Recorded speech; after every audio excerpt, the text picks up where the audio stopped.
ठीक है, लेकिन बाजार भरा पड़ा है। ऊपर से बारिश का मौसम है। आज नहीं बेची तो कल नमी खा जाएगी। मैं 5 रुपए किलो दे सकता हूँ। 5 रुपए?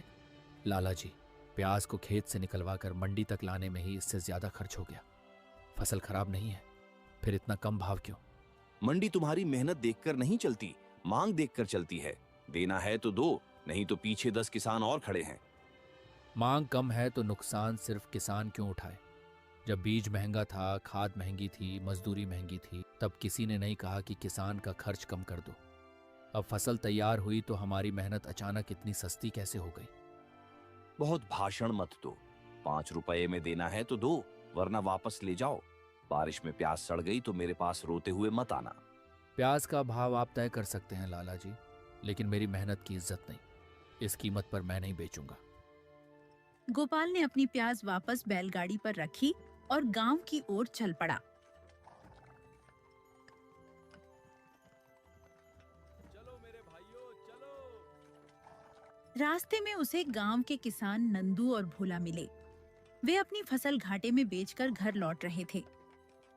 अरे भोला, देख, गोपाल भाई अपनी पूरी फसल वापस लेकर आ रहे हैं। लगता है मंडी में कोई ऐसा व्यापारी नहीं मिला जो प्याज को सोने के भाव खरीद सके।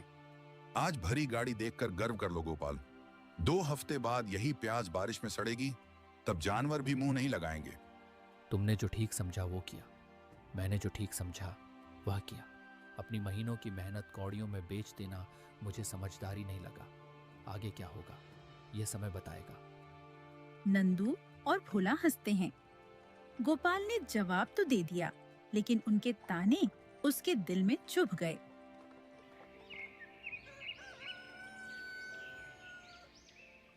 अगली सुबह बारिश थोड़ी धीमी हुई। गोपाल आंगन में बैठा नरम पड़ चुके प्याज अलग कर रहा था। सरिता चूल्हे पर पतली दाल गर्म कर रही थी। शायद लाला सही कह रहा था। प्याज वापस लाकर मैंने गलती कर दी। अब न प्याज बचेगी न अगली फसल के पैसे। कम भाव में बेच देना आसान था, लेकिन सही नहीं था। गलती अब होगी अगर हम बैठे बैठे प्याज खराब होते देखते रहें। बेटा, तुम्हें याद नहीं होगा, जब तुम छोटे थे तुम्हारे पिता सावन के मेले में प्याज के पराठे बेचते थे। खेत में प्याज ज्यादा हो जाती तो वे उसे मंडी में सस्ते में नहीं फेंकते थे। मसाले में भूनकर पराठे बनाते और लोग बारिश में लाइन लगाकर खाते थे। क्या अम्मा, बाबूजी पराठे बेचते थे?